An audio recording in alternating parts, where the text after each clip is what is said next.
Hi friends, my name is చిన్న. మీరు చూస్తున్నారు GCN Telugu tech channel. Friends, మన ఈరోజు టాపిక్ వచ్చేసి రియల్మీ x50 మొబైల్ అనమాట. మనకి first time Realme 5G mobile launch చేస్తుంది. ఈ మొబైల్ యొక్క నేమ్ రియల్మీ x50 అనమాట. ఓకేనా ఫ్రెండ్స్, దీని యొక్క ఫీచర్స్ డీటెయిల్స్ అన్ని చూద్దాం. మన దీని లాంచింగ్ డేట్ వచ్చేసి మనకి ఈ ఫిబ్రవరి 24 అనమాట. మనకి ఇది న్యూఢిల్లీలో మనకి 2:30కి అయితే మనకి ఇదైతే పిఎంకే లాంచ్ అయితే అవుతుంది అనమాట. మనకి న్యూఢిల్లీలో ఈ మొబైల్ యొక్క స్పెసిఫికేషన్స్ ఏ విధంగా ఉన్నాయనేది మనం పూర్తిగా తెలుసుకుందాం.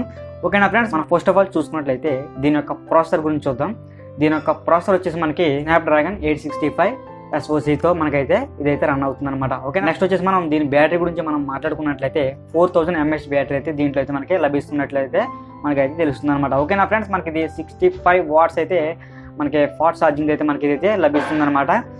దీని యొక్క ఛార్జింగ్ టైం వచ్చేసి మనకి 30 నిమిషాల్లో 4000 mAh బ్యాటరీ అనేది ఛార్జింగ్ ఫుల్ అవుతుందని అయితే వీళ్ళైతే చెప్తున్నారనమాట.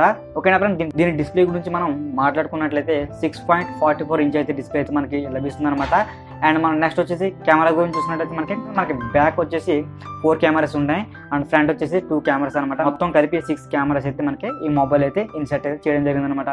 ఫ్రంట్ కెమెరాస్ వచ్చేసి మనకి డిస్ప్లేలోనే మనకి 2 పంచ్ హోల్స్ రూపంలో అయితే మనకి డిస్ప్లేలోనే వీళ్ళైతే ఇవ్వడం జరుగుతుంది అనమాట. అండ్ బ్యాక్ సైడ్ వచ్చేసి మనకి 4 కెమెరా అనమాట. 64 MP మెగాపిక్సెల్స్ అయితే వీళ్ళైతే ఇవ్వడం అయితే జరుగుతుంది అనమాట. ఓకేనా ఫ్రెండ్స్, అండ్ మనం నెక్స్ట్ వచ్చేసి 65 వాట్స్ డాట్ ఛార్జింగ్ న్యూ టెక్నాలజీతో అయితే మనకైతే రాబోతుంది అనమాట. టైప్ సి పోర్ట్ టైప్ అనమాట ఇది. ఓకేనా ఫ్రెండ్స్, మనకి ఛార్జింగ్ అనేది 30 మినిట్స్లో మనకి 4000 mAh బ్యాటరీ అనేది ఈజీగా అయితే ఫుల్ ఛార్జింగ్ అవుతుందని చెప్పేసి అయితే వీళ్ళైతే చెప్పడం అయితే జరుగుతుంది అనమాట. 12GB ర్యామ్ ఉంది అండ్ 4GB ర్యామ్లో కూడా అయితే మనకి లభిస్తుంది. ఓకేనా ఫ్రెండ్స్, 12GB ర్యామ్ చూసుకున్నట్లయితే మనకి అండ్ దీంట్లో మనకి స్టోరేజ్ 256GB అయితే స్టోరేజ్ అయితే మనకైతే లభిస్తుంది అనమాట. రియల్మీ గురించి అయితే అప్డేట్ అయితే ఈ విధంగా ఉంది. 24th వరకు వెయిట్ చేయండి, ఫిబ్రవరి తర్వాత ఇది లాంచింగ్ అయిపోతుంది. తర్వాత దీని గురించి ఇంకా కొత్త విషయాలు అయితే మనం ముందు వీడియోలో తెలుసుకుందాం. ఓకేనా ఫ్రెండ్స్, అలా మనం నెక్స్ట్ టాపిక్ వచ్చేసి వాట్సాప్ గురించి అనమాట. వాట్సాప్లో మనం ప్రతి ఒక్కరితో చాట్ చేస్తుంటాం. మీ ఫ్రెండ్స్తో చాట్ చేస్తారు అండ్ ఫ్యామిలీతో చాట్ చేస్తుంటారు అండ్ అదర్స్ వేరే వాళ్ళతో కూడా చాట్ చేస్తుంటారు. ఎవరితో ఎక్కువగా చాట్ చేశారు అని తెలుసుకోవాలని మీకు కుతూహలంగా ఉందా? తెలుసుకోవాలని అనుకుంటే ఈ వీడియో చూడండి. ఓకేనా ఫ్రెండ్స్, మనకి చాలామందితో మనం చాటింగ్ చేస్తుంటాం కదా, ఎవరెవరితో ఎంతసేపు చాటింగ్ చేసామనేది మనం చూడవచ్చు అనమాట. ఓకే, ఇది మనకి టైం రూపంలో తెలియదు, MB రూపంలో తెలుస్తుంది అనమాట. ఎంత MB ఎక్కువ అయితే యూజ్ చేస్తున్నామో అంత ఎక్కువగా వాళ్ళతో చాట్ చేస్తున్నట్టు మనకి తెలుస్తుంది అనమాట. ఓకేనా ఫ్రెండ్స్, నేను ఇక్కడైతే వీడియోతో ప్లే చేసి ఆ వీడియోతో చూడండి. ఆ వీడియో ప్రకారం మీరు కూడా అయితే చూసుకోవచ్చు అనమాట. మీరు ఎవరెవరితో ఎంత ఎక్కువసేపు అయితే చాట్ చేస్తున్నారు అనేది మనకి దీంట్లో అయితే పూర్తిగా తెలుస్తుంది. ఓకేనా ఫ్రెండ్స్, మనం ఫస్ట్ ఆఫ్ ఆల్ అయితే వాట్సాప్ అయితే ఓపెన్ చేద్దాం. వాట్సాప్ ఓపెన్ చేసినా మనకి ఈ విధంగా వస్తుంది కదా, పైన 3 డాట్స్ ఉన్నాయి చూడండి, దాని మీద అయితే క్లిక్ ఇద్దాం. క్లిక్ ఇస్తే మనకి ఇక్కడ లాస్ట్లో సీటింగ్స్ అని ఉన్నాయి కదా, అవి కూడా ఒకసారి ఆన్ చేద్దాం. ఆన్ చేస్తే మనకి ఇక్కడ చూడండి, ఇక్కడ లాస్ట్ నుంచి 3rd data and storage and using ఉంది కదా, దాని మీద క్లిక్ ఇవ్వండి. క్లిక్ ఇచ్చిన వెంటనే మనకి ఈ విధంగా వస్తుంది. నెట్వర్క్ యూజింగ్ అని వస్తుంది, స్టోరేజ్ యూజింగ్ అని వస్తుంది, ఇంకా అదర్ సెట్టింగ్స్ అయితే ఉన్నాయి మనకి ఇక్కడ. ఫస్ట్ మనం నెట్వర్క్ సెట్టింగ్ యూజింగ్ చూసినట్లయితే మనకి ఇక్కడ 158.6 MB అయితే యూజ్ అయిందనమాట. అంటే నేను సెండ్ చేసిన మెసేజ్కి అయితే అంత MB యూజ్ అయింది. ఓకే, ఇక్కడ సెండింగ్ అని ఉంది కదా అండ్ ఇక్కడ రిసీవింగ్ అని ఉంది, అది 1.3GB అనమాట.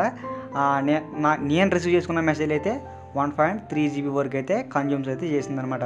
ఓకేనా ఫ్రెండ్స్, ఒకసారి అండ్ నెట్వర్క్ యూజింగ్ చూద్దాం. ఓకే, నెట్వర్క్ యూజింగ్ మీద ఒకసారి అయితే ట్యాప్ చేయండి. ట్యాప్ చేసి చూడండి, మనకి ఈ విధంగా అయితే వస్తుంది అనమాట. యూజింగ్ అని వచ్చింది and calls, media, Google drive, మెసేజ్లు అండ్ స్టేటస్లు. ఓకే, అండ్ రోమింగ్, మనకి కాల్స్కి అయితే నేను ఎంత డేటా యూజ్ చేశాను, మీడియాకి అయితే ఎంత యూజ్ చేశాను అని చెప్పేసి నాకు ఇక్కడ కౌంటింగ్ ప్రకారం అయితే చూపిస్తుంది అనమాట. అండ్ మనకి ఎంత MB యూజ్ చేసాం అనేది ఇందులో తెలుస్తుంది. అండ్ ఇక్కడ లాస్ట్లో మనకి ఇక్కడ రీసెట్ స్టాటిస్టిక్స్ ఉన్నాయి, అది మనం కొట్టినట్టయితే మనకి ఇక్కడ రీసెట్ అయితే అయిపోతుంది. మొత్తం టోటల్గా రీసెట్ అయిపోయి మనకి మళ్ళీ ఫస్ట్ నుంచి అయితే స్టార్ట్ అవ్వడం అయితే జరుగుతుంది అనమాట. ఓకేనా ఫ్రెండ్స్, మనకి ఈ విధంగా నెట్వర్క్ యూజింగ్ అనేది మనం ఈజీగా తెలుసుకోవచ్చు అనమాట. అండ్ నెక్స్ట్ వచ్చేసి మనకి స్టోరేజ్ యూజింగ్.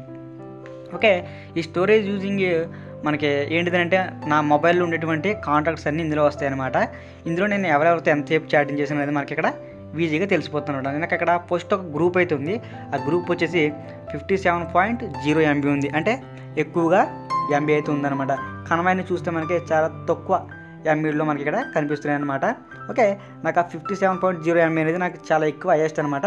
అంటే నాకు ఆ గ్రూప్లో ఎక్కువ మెసేజ్లు వస్తున్నాయి, నేను ఆ గ్రూప్కి ఎక్కువ మెసేజ్లు ఇస్తున్నట్లు మనకైతే తెలుస్తుంది అనమాట. ఓకేనా ఫ్రెండ్స్, కనమాన్ని చూస్తే మనకి చాలా తక్కువ ఉన్నాయి. అందులో మీ నెంబర్లో ఏ నెంబర్కి ఎంత ఎంబీ ఉంది అంటే ఎంబీ ఎక్కువ ఉన్నట్లకి మనం ఎక్కువగా చాట్ చేస్తున్నట్టు లెక్క అనమాట. ఓకేనా ఫ్రెండ్స్, ఈ విధంగా అయితే మనం ఎవరెవరితో ఎంతసేపు అయితే మనం చాట్ చేస్తున్నాం అనేది తెలుసుకోవచ్చు అనమాట. అండ్ చూడండి, ఇక్కడ కేబుల్ కూడా ఉన్నాయి. అంటే కేబుల్ ఇక్కడ కేబీ ఉంది కదా, అంటే నేను చాలా తక్కువగా వాళ్ళతో చాట్ చేస్తాను, ప్లస్ వాళ్ళు కూడా నాతో చాలా తక్కువగా చాటింగ్ అయితే చేయడం జరుగుతుంది అనమాట. ఓకేనా ఫ్రెండ్స్, మనం ఈ విధంగా మన యొక్క చాటింగ్ ఎంతవరకు చేస్తున్నాం, ఎవరైతే ఎక్కువ చేస్తున్నాం అనేది ఇక్కడ మనం పూర్తిగా అయితే తెలుసుకోవచ్చు అనమాట. ఓకేనా ఫ్రెండ్స్, మన టాపిక్స్ అయితే ఇవాళకి ఈ విధంగా ఉన్నాయి. ఓకే, ఇందులో మీకు ఏ టాపిక్ నచ్చిందో కింద కామెంట్ చేయండి. ఆ వీడియో కనుక నచ్చితే లైక్ చేయండి, మీ ఫ్రెండ్స్ అండ్ ఫ్యామిలీతో షేర్ చేయండి. ఇంపార్టెంట్ అనిపిస్తే మాత్రం షేర్ చేయండి. అండ్ ఇంకా మన ఛానల్ సబ్స్క్రైబ్ చేస్తే సబ్స్క్రైబ్ చేసుకోండి అబ్బా. కొంతమంది అయితే సబ్స్క్రైబ్ చేశారు, వాళ్ళు ఏంటిదంటే పక్కన ఉన్నటువంటి బెల్ ఐకాన్ అయితే యాక్టివేట్ చేసుకోవాలి. వాళ్ళు కూడా తప్పనిసరిగా బెల్ ఐకాన్ యాక్టివేట్ చేసుకోండి. నేను ఇటువంటి వీడియో చేసేటప్పుడు మీకు నోటిఫికేషన్కి అయితే వస్తుంది. మీరు డైరెక్ట్ యూట్యూబ్లోకి వెళ్ళి నా నేమ్ సెర్చ్ చేసి మీరు చూసేంత అవసరం ఉండదు అనమాట. మీరు కనుక బెల్ ఐకాన్ యాక్టివేట్ చేసుకుంటే డైరెక్ట్గా నోటిఫికేషన్ రూపంలో అయితే వచ్చేస్తుంది అనమాట. ఓకేనా ఫ్రెండ్స్, అండ్ అదైతే ఆన్ చేసుకోండి నోటిఫికేషన్. ఓకేనా friends, thank you for watching and once జై హింద్.